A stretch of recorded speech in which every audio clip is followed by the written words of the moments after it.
ఈరోజు క్లాస్లో మనం √7 ఒక కరణీయ సంఖ్య అని నిరూపించుదాం. ఎలాగూ √7ని కరణీయ సంఖ్యగా మనం నిరూపించవచ్చు. √7 ఒక అకరణీయ సంఖ్య అని ముందుగా మనం అనుకుందాం. అకరణీయ సంఖ్యలు అంటే a/b రూపంలో రాయగలిగేటువంటి సంఖ్యల్ని అకరణీయ సంఖ్యలు అంటాం. √7 a/b వ్యవస్థితం అయ్యేటట్లు a, bలు పరస్పర ప్రధానాంకాలు. ఇప్పుడు √7 a/b అవుతుంది. అంటే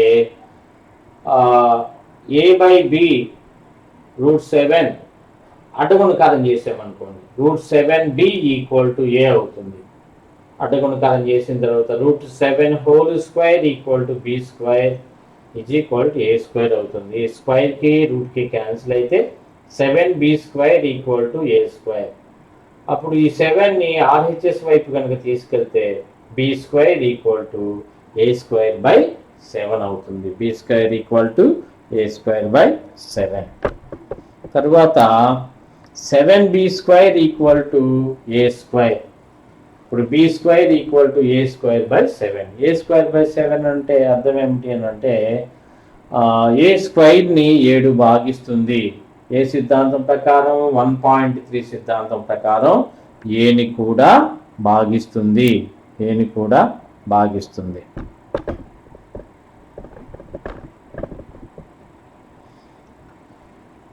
అందువల్ల ఇప్పుడు a 7c అని అనుకుందాం. 7c అనుకుంటే ఏ విలువను 1 మనం 7b² a² రాసి, కాబట్టి ఆ 1 విలువను ఏ విలువను 1లో మనం ప్రతిక్షేపం చేస్తే 7c² 7b². 7c² అంటే 7²c². 7² మీన్స్ 49. c² 7b². ఈ c²ని ఇలాగే ఉంచి 49 RHS వైపు తీసుకెళ్తే 7 1 7, 7 7 49. c² b²/7 అవుతుంది. ఇప్పుడు మనం అడ్డగుణకారం చేస్తే 7c² b² అవుతుంది. అంటే b²ని కూడా ఏం భాగిస్తుంది? ఇక్కడ 7 భాగిస్తుంది. 1.3 సిద్ధాంతం ప్రకారం bని కూడా a భాగిస్తుంది. ఇక్కడ a²ని 7 భాగిస్తుంది, అలాగే b²ని కూడా 7 భాగిస్తుంది. అందువల్ల a, bలకు 7 ఒక సామాన్య కారణాంకం అయింది. అంటే a²ని భాగించింది, bని భాగించింది. ఇప్పుడు a, bలు పరస్పర ప్రధానాంకాలు కాబట్టి 1 తప్ప ఎటువంటి ఉమ్మడి కారణాంకం ఉండకూడదు.